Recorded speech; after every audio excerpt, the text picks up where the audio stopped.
Kita akan membahas masih juga di seputaran taharah atau disebut dengan di seputaran huruf yang pertama daripada kalimah la ilaha illallah. Na'udzu billahi minasyaitonir rajim. Bismillahirrahmanirrahim. Ini yang kita bahas pada malam yang mulia ini masih di seputaran taharah. Huruf yang pertama dari kalimah la ilaha illallah adalah taharah. Maka pada malam ini sudah sampai di bagian-bagian najis. Jumlah-jumlah najis atau bagian-bagian najis sudah kita bahas pada malam Rabu yang lalu. Maka ini sudah mulai dirincikan. Najis ada dibagi kepada 3, mughalladah, mukhaffafah, dan mutawassitah. Maka pada pasal malam ini kita akan membahas menyangkut dengan sucinya tuak dengan sebab jadi cuka. Tuak adalah merupakan salah satu daripada bagian najis. Bila kena tuak pada baju, maka tidak boleh baju itu dibawa ke dalam sholat, kecuali dicuci dulu. Namun tuak tersebut bisa jadi cuka, maka bisa jadi dia itu halal. Makanya sucinya tuak dengan sebab jadi cuka. Ada syarat. Apakah dengan sendirinya atau dengan kita campur sesuatu?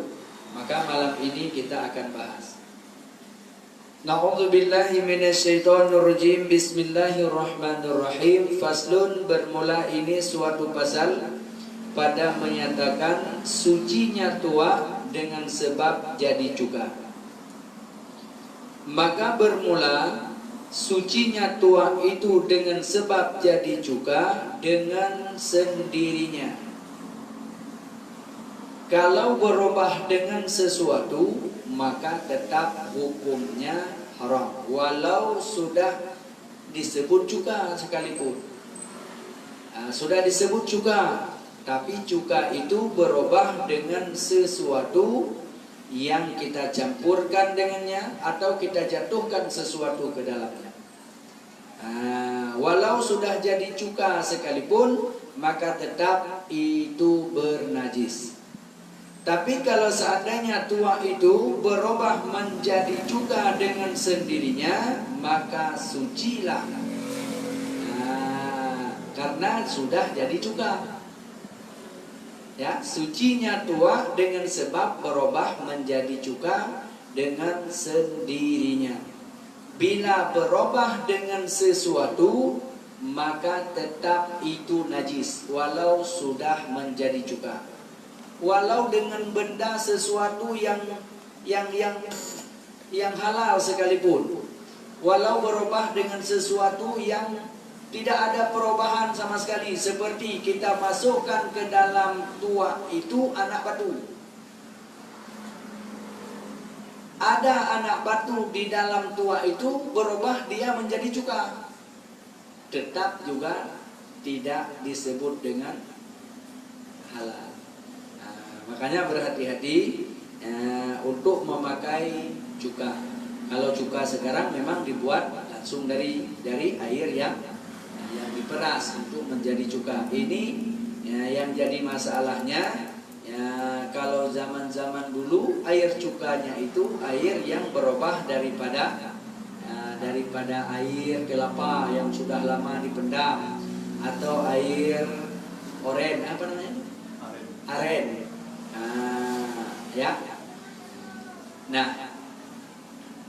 Jadi suci tuak dengan sebab jadi cuka dengan sendirinya. Dan juga suci kulitnya bangkai dengan sebab disamak. Ini beda dengan suci kulit bangkai dengan suci tuak. Ini harus dibilah-bilah. Suci tuak dengan sebab menjadi cuka dengan sendirinya, maka halal dimakan. Halal dikonsumsi. Cuka kan untuk dikonsumsi. Nah, halal untuk dikonsumsi.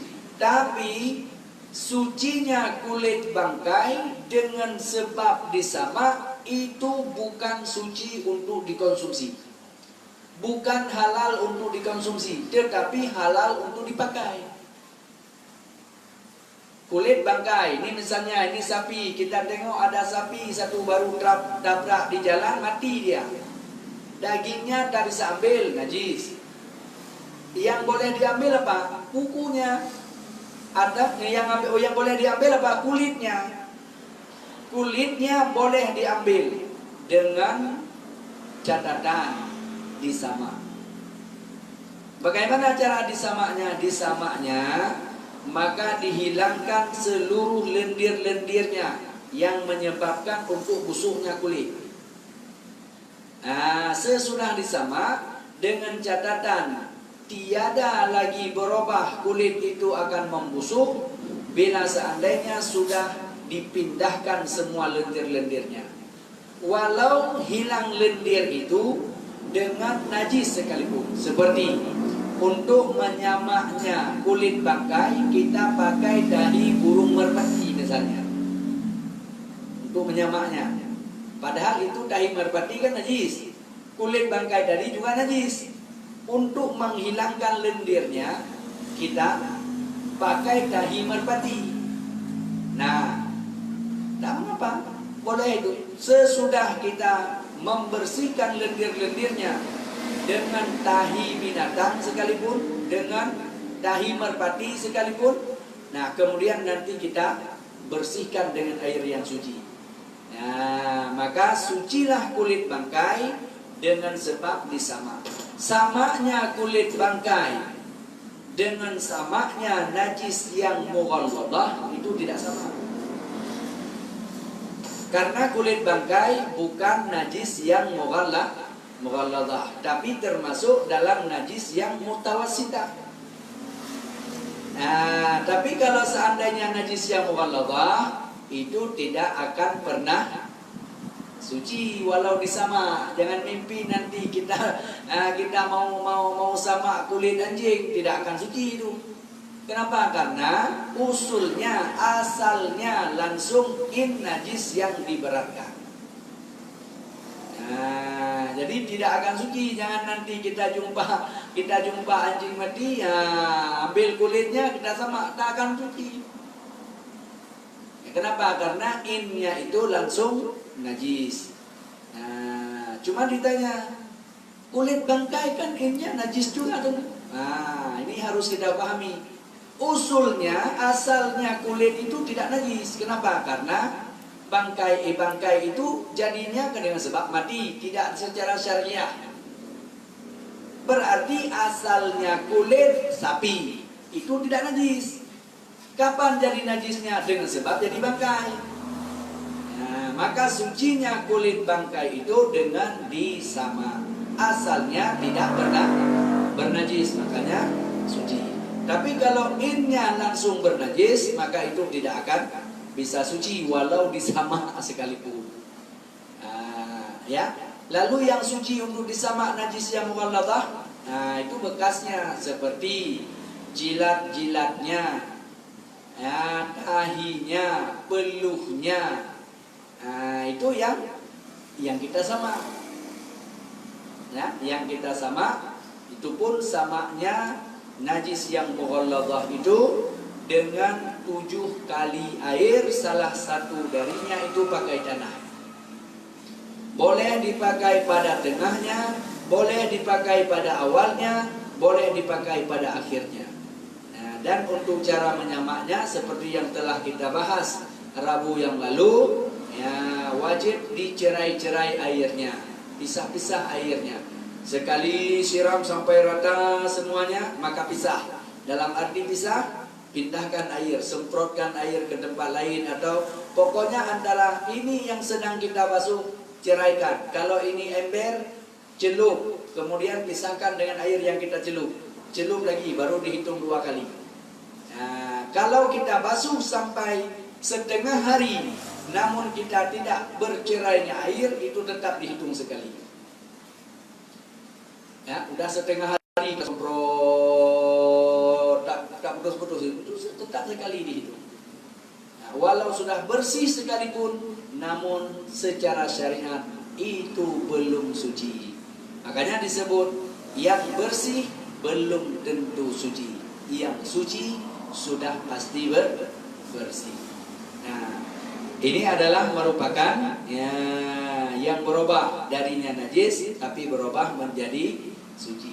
Jadi sucinya kulit bangkai harus kita pahami, bukan suci untuk dikonsumsi, tapi suci untuk dipakai. Makanya boleh kita memakai tali pinggang dari kulit buaya. Boleh kita memakai kulit pinggang dari kulit ular. Boleh kita memakai tali pinggang dari kulit merua atau kulit-kulit terserah lah. Nah, bisa, itu tidak ada masalah. Dengan catatan tadi sudah disama. Nah, yang tidak boleh dari kulit yang bernajis, kulit khinzir, kulit kalbi, itu tidak bisa. Nah, jangan sampai nanti itu dompetmu dari kulit apa? Kulit kalbi. Nah, paham kan kulit kalbi? Kulit anjing. Atau kulit khinzir, kulit babi. Nah, ini dompet ini dari kulit babi, ini tak boleh pakai. Nah, tapi kalau kulitnya dari kulit rusa, atau dari kulit buaya, atau dari kulit pari, atau dari kulit binatang yang lain, kulit harimau misalnya, nah, atau kulit gajah, boleh itu, tak ada masalah. Boleh dipakai dan boleh dibawa dalam sholat. Jangan sampai nanti buka dompet, simpan di belakang sholat, siap sholat dompetnya hilang itu. Siap juga dia. Nah, ini hati-hati. Ya, siap sholat, tengok dompetnya udah nggak ada lagi. Nah, makanya boleh dibawa dompet ya, yang kulit buaya sekalipun boleh dipakai dibawa dalam sholat. Kenapa? Karena di saat dibuat dompet itu sudah disama. Oh, saya tak yakin itu sudah disama. Nah, kita kan nggak tengok. Kalau nggak tengok, zan aja bahwa sudah dibersihkan. Saya pakai tali pinggang tak perlu dibuka dulu. Wah, ini kan tali pinggang saya ini dari kulit ular ini. Di saat mau sholat buka dulu, sangkut di pintu, udah siap sholat, tak ada lagi itu. Di pintu musola, di pintu masjid kita sangkut. Duluan orang yang keluar langsung diambil. Wah, ini sedekah, ini diambil aja. Sibuk orang cari. Tali pinggang saya hilang, mahal sekali saya beli 2,5 juta. Di mana simpannya? Di pintu masjid. Berarti sedekah dianggap. Makanya berhati-hati. Jadi kita harus paham dulu, harus ada ilmu dulu. Ya, yang tak boleh, nah itulah 2 kulit saja, itu tidak suci. Yang lain itu suci, walau kulit buaya sekalipun. Tetap boleh dipakai dengan catatan disama. Nah, apabila kena najis sesuatu dengan anjing. Nah, ini sudah disebut yang tadi, sucinya kulit bangkai dengan sebab disama. Samaknya suci, samaknya najis yang mughalladah dengan najis yang mutawasitah itu beda. Najis yang mutawasitah disamaknya cukup dengan sekali, airnya disiram sampai bersih, itu sudah sah. Namun sunnatnya 3 kali. Tapi kalau untuk sama najis yang mughalladah, yang berat, itu wajib dengan 7 kali air yang mutlak. Nah, salah satu daripada 7 itu pakailah tanah. Ya? Makanya di ini akan dibahas. Apabila kena najis sesuatu yang diberatkan, seperti kenalah sesuatu dengan anjing atau dengan babi, atau tahinya, atau air liurnya, atau air mulutnya, atau peluhnya, atau basah badannya. Nah, niscaya disamaklah atau dibasuhlah najis tersebut dengan 7 kali air yang mutlak. salah satu daripada 7 tersebut maka dicampur dengan tanah atau disebut dengan tanah. Nah, jadi 7 kali. 7 kali berarti salah satu daripada 7 tersebut maka pakailah tanah. Boleh dipakai di awal, boleh dipakai di tengah, boleh dipakai di akhir. Nah, ini yang harus dipahami. Nah, jadi sekali dicampur dengan tanah dan 6 kali dengan air yang semata-mata air itu suci lagi menyucikannya, disebut dengan air mutlak. Tidak boleh dengan air yang suci saja tapi tidak bisa menyucikan yang lain. Ya, contoh misalnya air suci tapi tak bisa menyucikan yang lainnya. Mana air suci yang tak bisa menyucikan yang lainnya? Seperti air tebu. Jangan nanti air tebu mau ambil wudu tak bisa. Air kelapa mau ambil wudu juga tak boleh.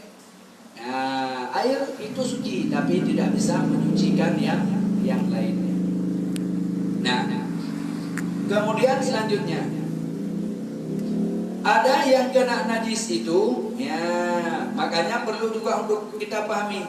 Ya, dan jika ada yang kena najis itu di tanah, ya, najis yang tadi, najis yang diberatkan tadi, najis yang mughalladah.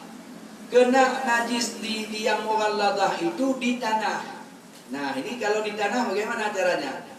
Nah, kalau kena najis yang mughalladah itu di tanah, maka memadailah dengan membasuh dia 7 kali dengan air semata-mata, tidak perlu dicampur lagi dengan tanah, karena dia sudah ada tanahnya sendiri. Nah, jadi 7 saja dengan air. Atas kaul yang mu'tamad boleh 6 kali, karena yang sekali dihitung tanah itu di tempatnya.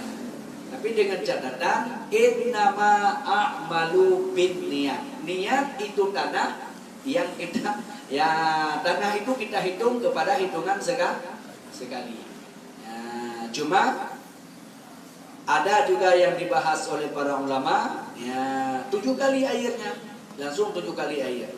Nah, jadi yang tanah tadi jadi sudah ada di tempatnya. Nah, makanya boleh kita untuk mengamalkannya. Kalau ada khilafnya ulama seperti itu bagaimana? Ya, basuh aja sampai 7 kali itu terlebih afdal. Ya, kira-kira jelas ya? Nanti kalau seandainya kurang jelas, jangan sungkan-sungkan untuk bertanya.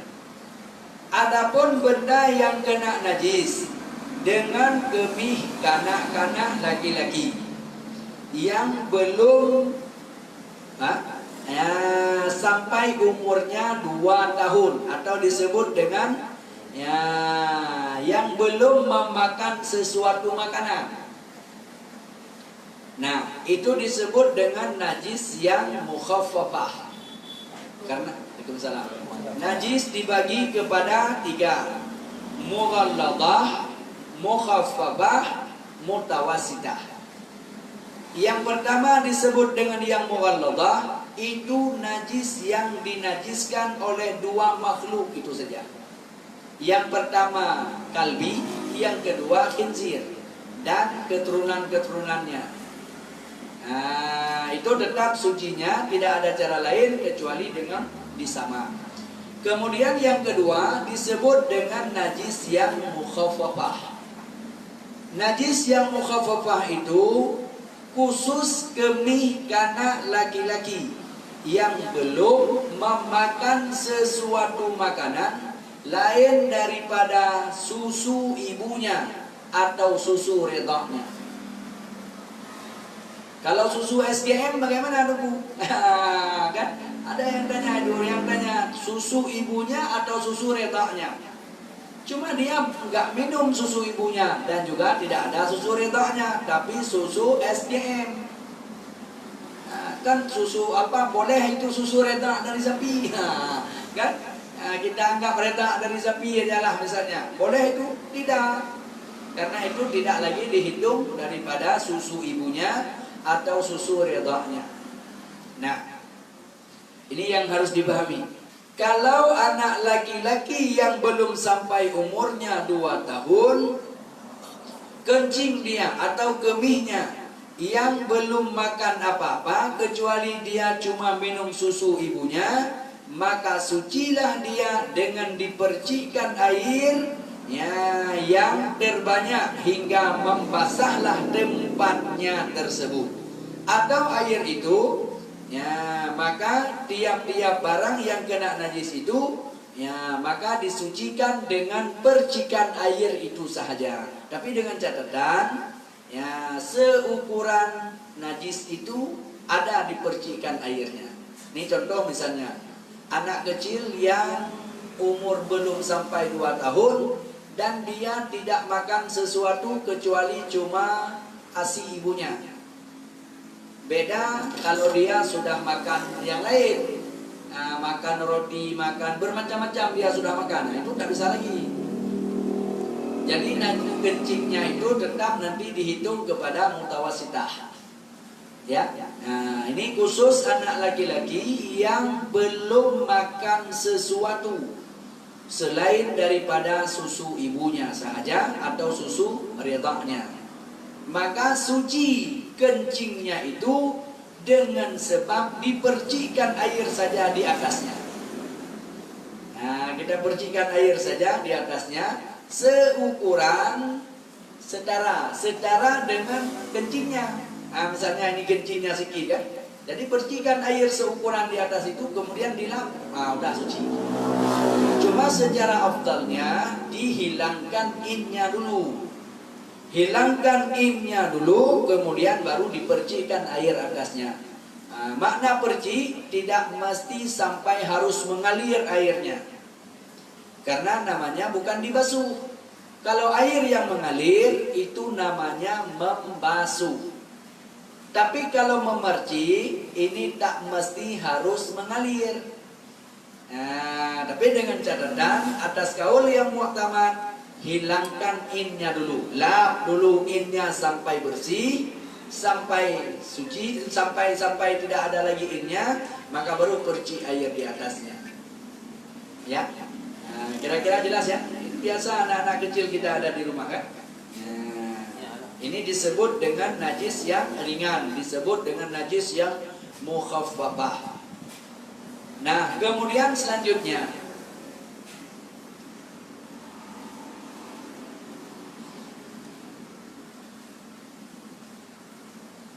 ya. Jadi kena najis itu maka disucikan dia dengan dibasuh atau dipercikan airnya, hingga hilanglah rasanya dan baunya dan warnanya. Ini adalah bila sudah kepada najis yang mutawasitah. Jadi yang tadi disebut dengan najis yang mukhaffafah. Kemudian apabila najis itu najisnya mutawasitah, mana najis mutawasitah? Seperti yang dibahas di belakang. Nanah, tahi. Tahi itu walau tahi ikan sekalipun, darah, itu semua adalah bagian daripada najis-najis yang mutawasitah. Arak, tua, itu semuanya. Nah, ya. Maka apabila kenalah najis yang mutawasitah, maka sucinya dia dengan dibasuh hingga hilanglah rasa dan bau dan warna.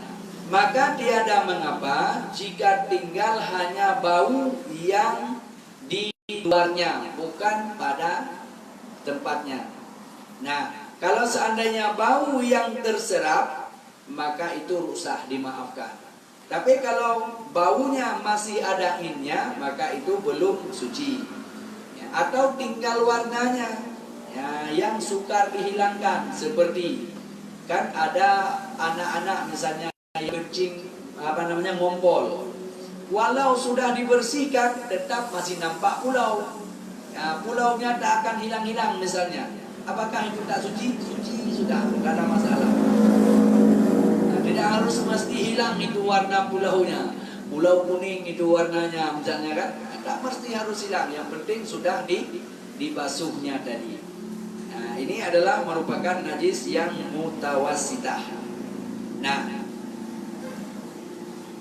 cara untuk menyucikannya, ya hilangkan innya najis dulu.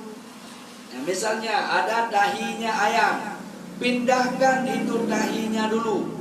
Itu secara ainiyah sudah tidak ada lagi.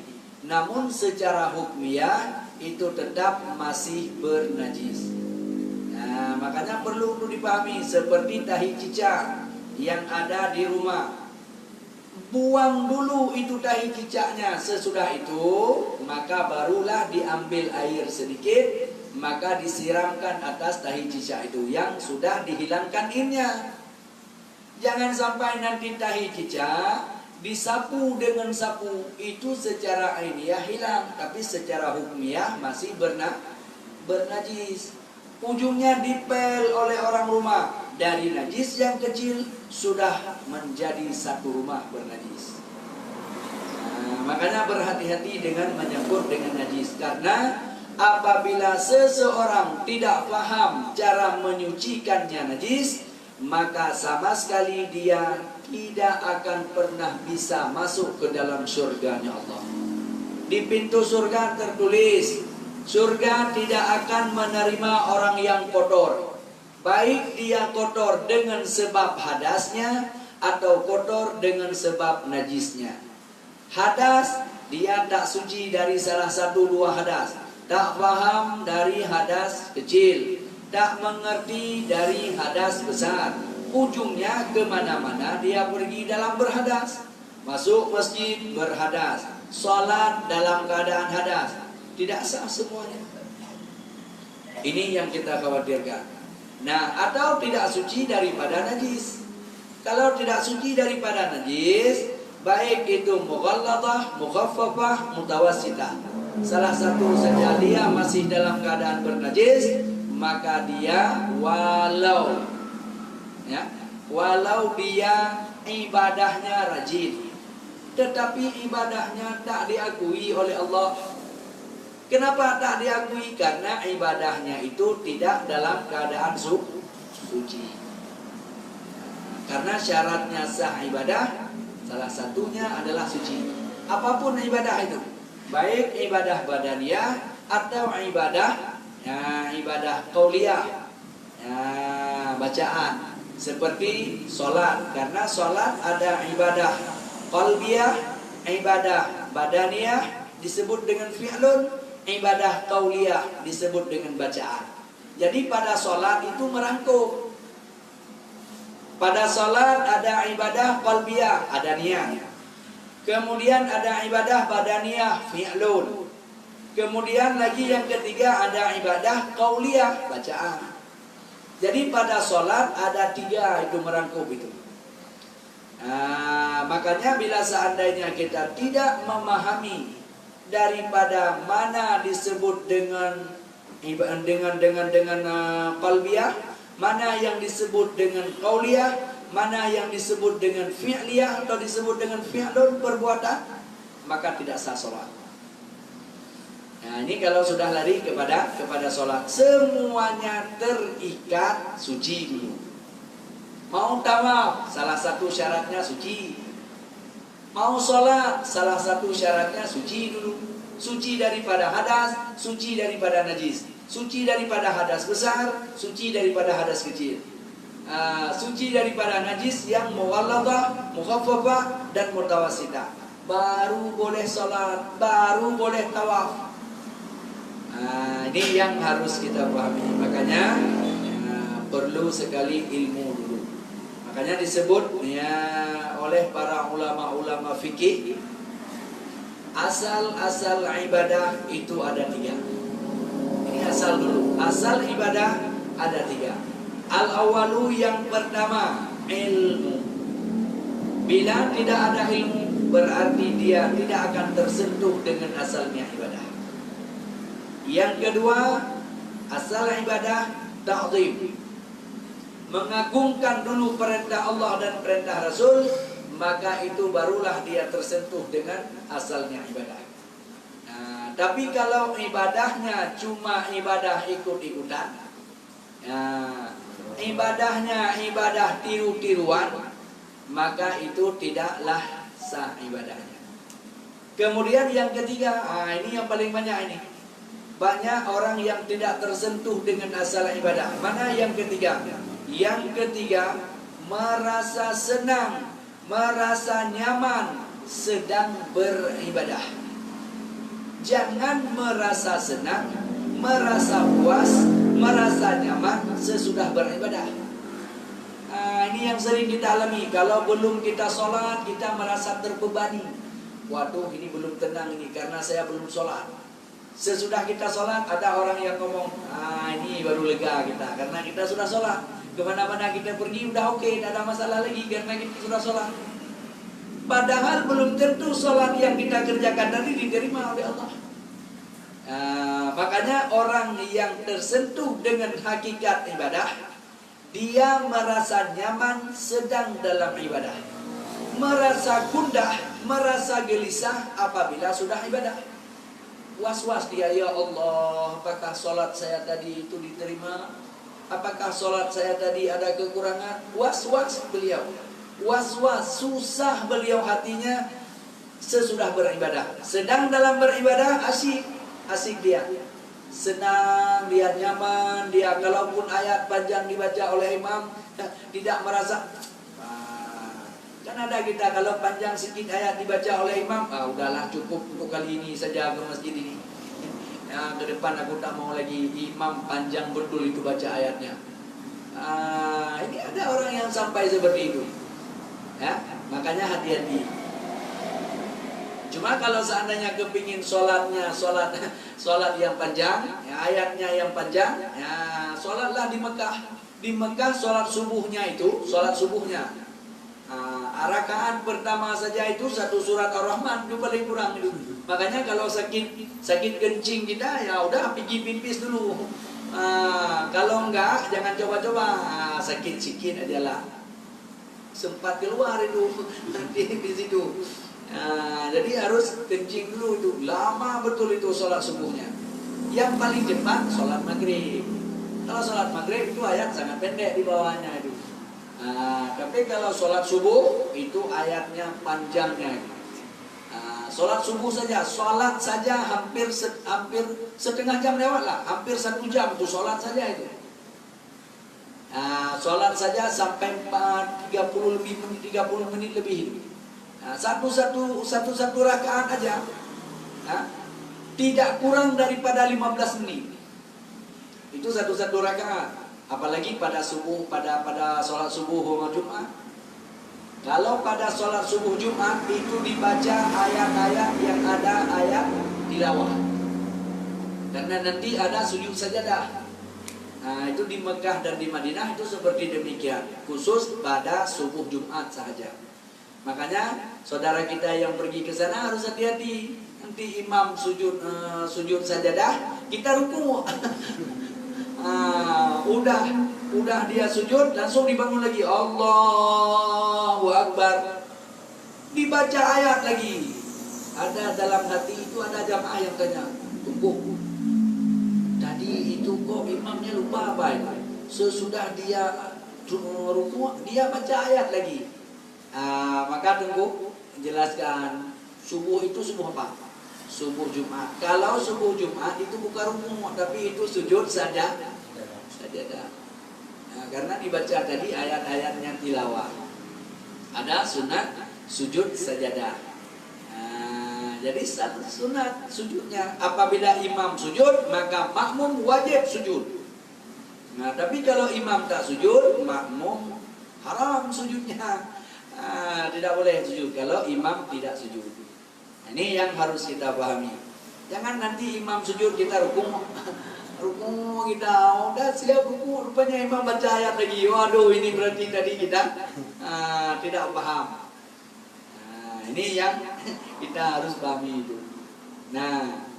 Kalau di pagi Jumatnya pada rakaat yang pertama biasanya. Pada rakaat yang kedua enggak dibaca ayat itu lagi. Ya, jadi ini harus kita pahami. Jadi kalau untuk menyucikan najis yang mutawasita, ya maka dibasuhnya, dihilangkan innya dulu, kemudian dibasuhnya itu najis. Apabila hilangnya rasa, hilangnya bau, hilangnya warna, maka itu sudah suci. Ya, yang wajib sekali, sunat 3 kali. Itu sunat 3 kali, ya. Yang wajib sekali saja, namun 3 kali itu ya sunat. Nah, jadi tiada mengapa kalau warnanya, bekas warnanya, ya, yang sukar menghilangkan keduanya, itu tiada mengapa. Nah, bersalahannya rasa, kalau rasanya itu tidak dimaafkan. Nah, di saat kita pegangnya masih terasa. Makna rasa itu bukan dirasa dengan mulut, dirasa dengan perasaan. Di saat diletak tangan ini masih licin, berarti ini masih ada rasanya. Maka bersihkan dulu itu. Nah, ya, jadi itu masih dihitung bernajis kalau rasanya. Tapi kalau warna dengan bau, kadang-kadang terkurung ini di kamar. Kamar kecil, buang air besar, kamar kecil, tak ada penghisap, tak ada buangan, angin buangan. Nah, apalagi makan jengkol, setengah hari masih berbau itu di dalam kamar itu. Nah, itu tetap tidak mengapa, tak ada masalah. Nah, ya, yang tidak boleh kalau masih terasa rasanya di saat kita pegang masih licin dan lain sebagainya. Maka itu tiada dimaafkan, itu masih tetap bernajis. Maka wajib ya mensucikan kembali. Nah, jadi hasillah suci itu dengan sekali jua, dan sunatnya 3 kali membasuhnya. Yang kena najis pada badannya dan juga pada tempat dan pakaiannya.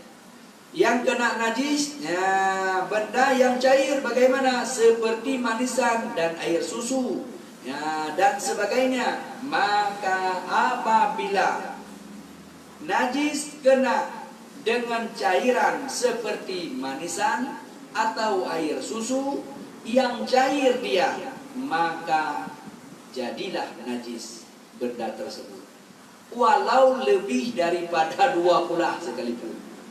Nah, ini jangan sampai nanti minyak banyak betul itu, mati tikus satu di dalamnya, kan nggak apa-apa. Ini minyak kan lebih 2 pula, nggak ada istilah minyak lebih daripada 2 pula, nggak ada istilah air madu atau air susu, ya, ataupun manisan lebih daripada 2 pula.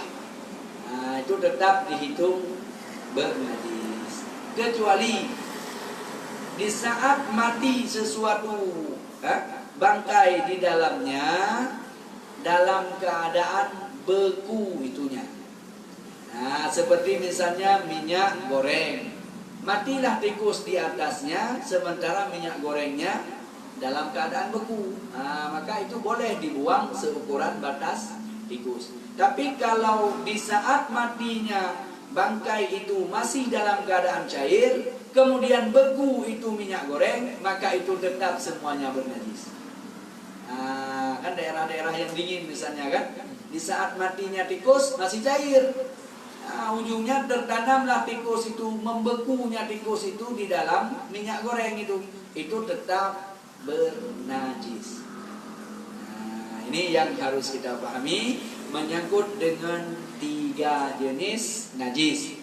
Yang pertama disebut dengan najis yang mughalladah, najis yang diberatkan. Kemudian mukhaffafah, najis yang sangat ringan.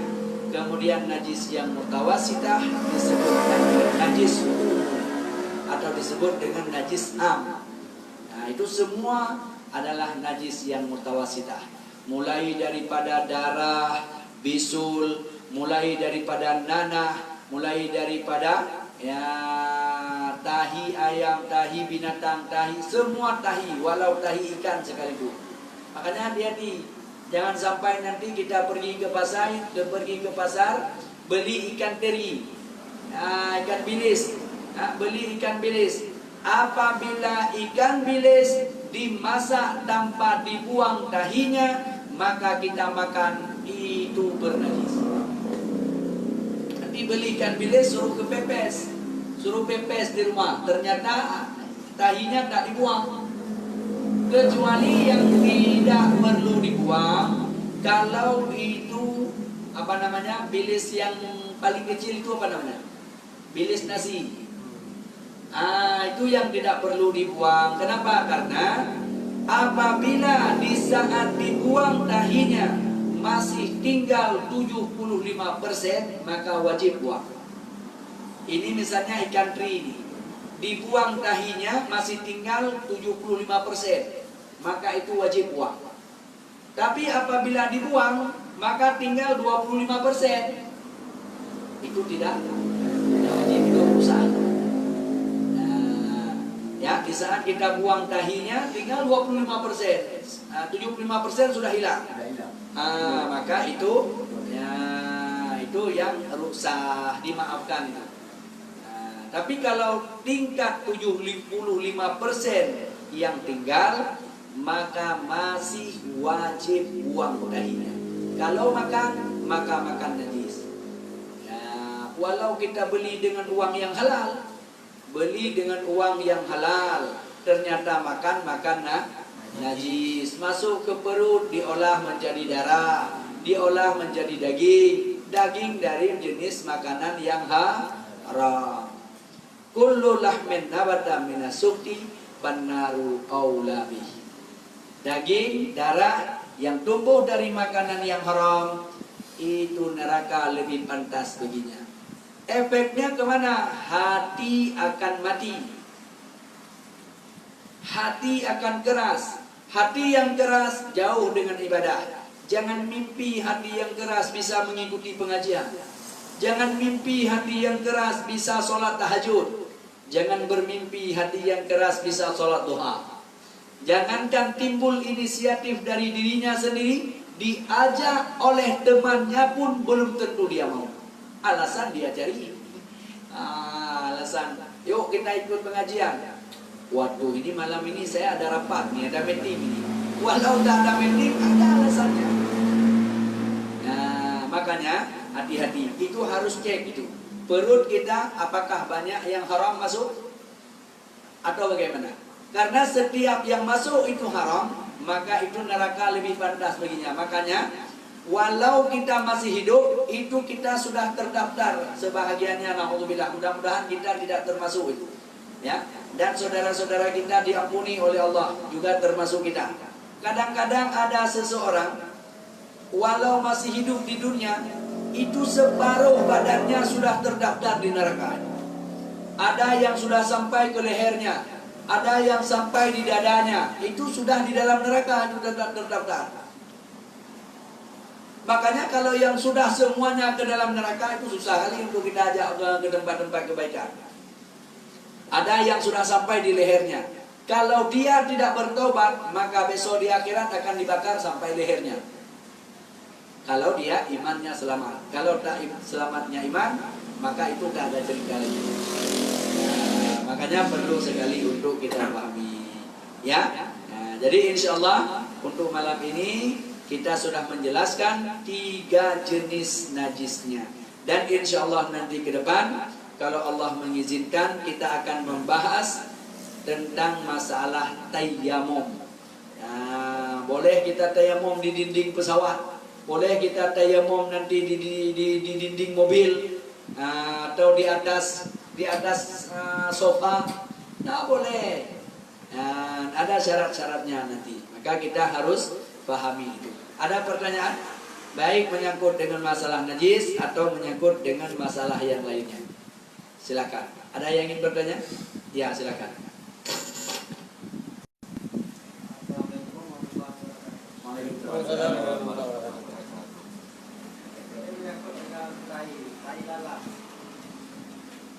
Kan ada ikan, kadang kan duduk pun mau Ya. Itu masuk lagi juga. Ya. Kita ada ikan. Kemudian adalah bertelurlah dia, itu lalat kan seperti itu. Bahasa kita peung. Tapi itu bahasa kita, itu telurnya. Nah, telur atas nama telur semuanya suci. Semua telur itu suci. Suci boleh dimakan selagi belum jadi ular. Kalau telurnya apa namanya, lalat hijau itu apa namanya? Langong. Ya. Dia keluarkan telurnya di situ. Makan kita walau sudah kita makan mencret. Itu nanti lain bab, itu jadi mudarat nanti kan. Hukum dasarnya atas nama telur itu suci, walau telur ular sekalipun. Orang yang baju telur ular, mau makan telur ular, suci itu telur ularnya, tapi dengan catatan belum diperam. Kalau sudah diperam mudah berdarah, itu jangankan telur ular, telur ayam saja tetap haram. Ini hati-hati yang jualan mandret. Kalau seandainya di saat telurnya diketok itu ada darahnya, walau dibuang darah itu tetap telurnya bernajis. Jangan pakai lagi, nanti kasih najis kepada orang yang makan rukhsah, orang yang jual haram. Makanya jangan nanti sikit aja darah, ini vitamin ini, buang sedikit. Makan ujungnya itu telurnya. Hati-hati itu yang kita kasih makan ke orang, hukumnya haram. Orang yang makan tidak berdosa, tapi hatinya tetap keras, efeknya itu hati tetap keras. Makanya berhati-hatilah, jangan sering kita memasukkan ke dalam perut kita makanan-makanan yang syubhat, apalagi yang haram. Tingkat syubhat saja hati akan keras, apalagi yang haram. Jadi jelas kan, kalau telurnya telur lalat itu yang hijau itu, kalau enggak mencret apa makanannya. Tapi kalau sudah jadi ular itu tidak boleh lagi. Itu yang harus dipahami. Ya, ini misalnya ada telur buaya ini mau dimakan, boleh enggak dimakan telur buaya? Jawabannya boleh. Boleh dimakan telur buaya, boleh dimakan telur puyuh, boleh dimakan telur penyi, yang pinggir laut itu kan. Penyi tak boleh dimakan, tapi telurnya boleh dimakan. Boleh dimakan atas nama telur suci, boleh dimakan semuanya. Walau telur cicak sekalipun mau makan, silakan, tidak ada masalah. Energinya kuat itu. Boleh dimakan. Boleh dimakan atas nama telur, semua boleh dimakan, tapi dengan catatan belum berdarah. Saya tak mau makan. Itu atas nama dasar lan aja, ada atas nama tak mau aja. Siapa yang mau makan telur ular? Kan tak ada yang mau. Tapi hukumnya bagaimana? Hukumnya atas nama telur semuanya suci. Masalah tak sanggup makan itu lain bab. Masalah jijik, masalah ini, masalah itu lain bab. Lain babnya. Atas nama telur itu suci dimakan. Telur apapun telur, walau induknya haram dimakan, ular haram dimakan, buaya haram dimakan, tapi telurnya silakan, tapi dengan catatan belum berdarah. Kalau sudah berdarah, jangankan telur ular, telur ayam pun tetap haram. Kira-kira jelas? Jelas. Itu penting itu. Nah,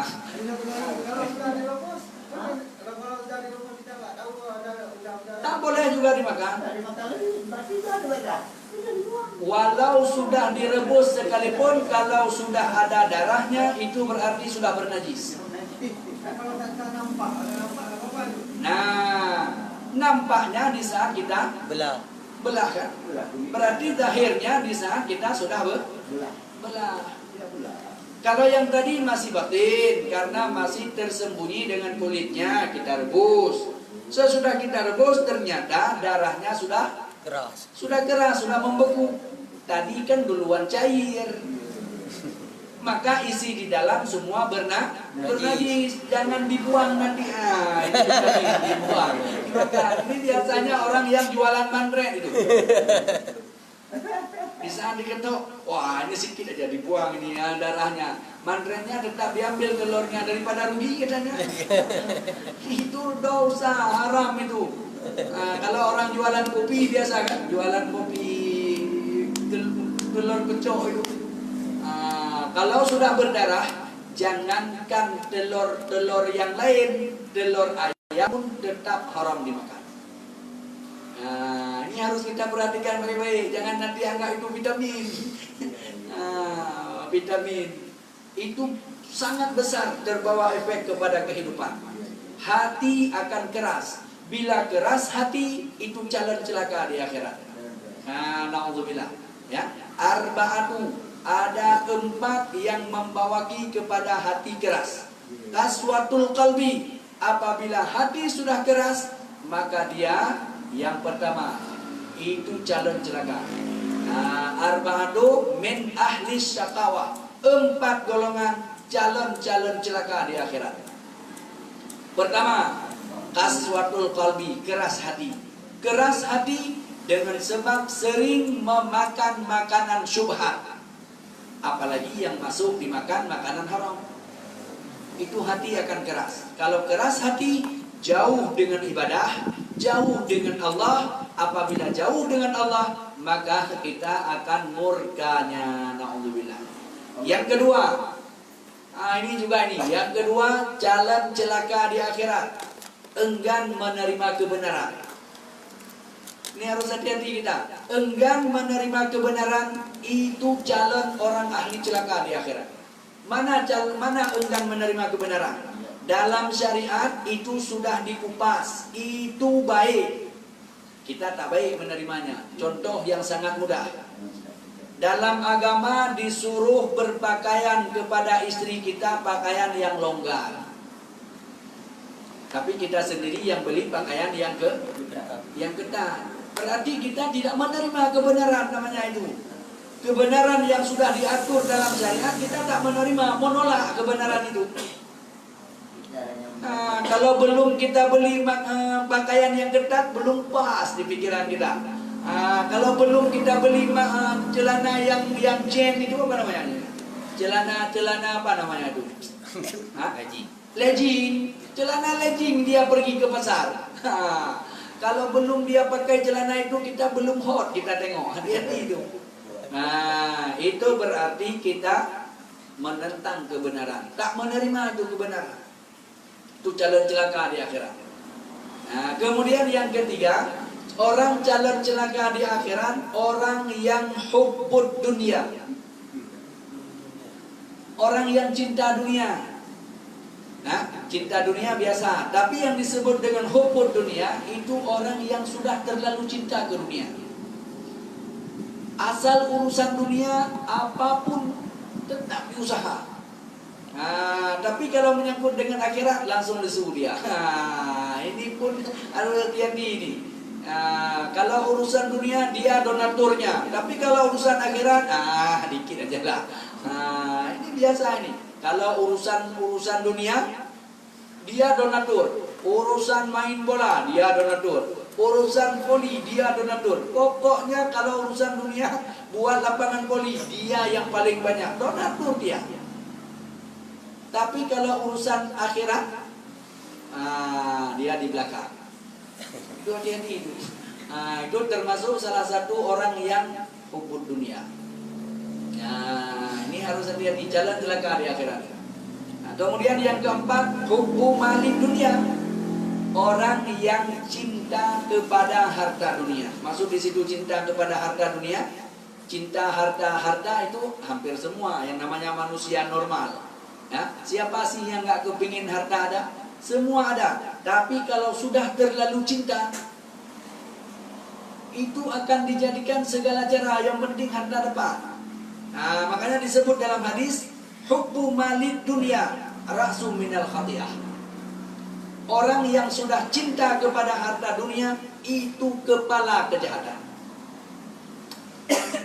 Kenapa orang rela berkorupsi? Karena kepingin harta.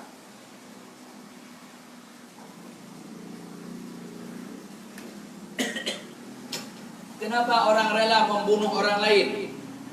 Ya, itu semua karena harta. Makanya ya, orang yang sudah cinta kepada harta itu ra'su minal khati'ah. Kepala daripada kejahatan, itulah penyebab orang cinta kepada harta. Ya, yang halal, haram, halal itu tak dihiraukan lagi. Kalau sudah benar-benar cinta kepada harta dunia. Makanya orang yang cinta kepada harta dunia itu termasuk salah satu calon ahli celaka di akhirat. Naudzubillah. Nah, ini yang harus kita berhati-hati. Masih ada? Masih dong. Ya. Satu dulu. Yang mana? Ya, Bang. Jadi masalah ikan teri kan, ikan teri kering itu biasanya biar dia garing kan nggak kita cuci lagi kan, Ya. langsung kita Goreng. langsung kita goreng kan. Ya. Apakah itu ada najis atau enggak? Kadang-kadang kepalanya juga kita goreng juga kan. Ya. Kemudian pada satu lagi kita makan, mungkin kita pada saat makan kebanyakan kita Pindah.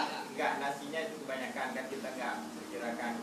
Pada saat kita udah kenyang kan bersendawa. Kemudian kalau kita makan lagi ada orang bilang kan haram.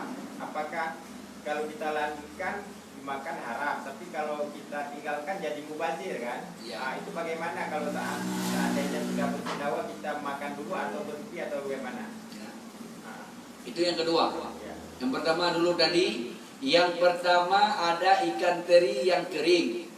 Kita tidak menyucikan lagi, ambil langsung ditumpuknya, langsung nasi goreng kampung. Ini hati-hati ini yang masak nasi goreng kampung. Ini ada enggak kita? Hati-hati. Kalau teri yang diambil langsung dimasukkan ke dalam nasi goreng kampung, itu najis. Karena itu ikan tidak disucikan secara syariah. Itu ikan teri yang direbus, itu semua direndam saja dalam air panas. Tidak disucikan itu. Makanya kalau kita mau ingin selamat di akhirat, sucikan dulu. Dan tahi yang ada pada ikan teri itu sama juga ukurannya. Kalau di saat kita buang tahinya masih tinggal 75%, maka wajib buang tahinya. Kepala tak ada masalah, kepala tidak bernajis. Ini tahinya yang jadi masalah. Kalau kepalanya silakan dimakan, kepalanya tetap sama seperti badannya, halal dimakan. Ini tahinya yang bermasalah. Walau tahi ikan sekalipun itu tetap najis. Makanya wajib buang itu tahinya. Kalau tahinya pun langsung kita goreng, nanti di saat kita goreng ternyata tahinya sudah terpisah-pisah. Ya, bahkan ada yang orang di sana makan nasi itu, nih tahinya sudah keras, pindah ke samping, enggak makan. Itu tetap sudah bercampur dengan najis.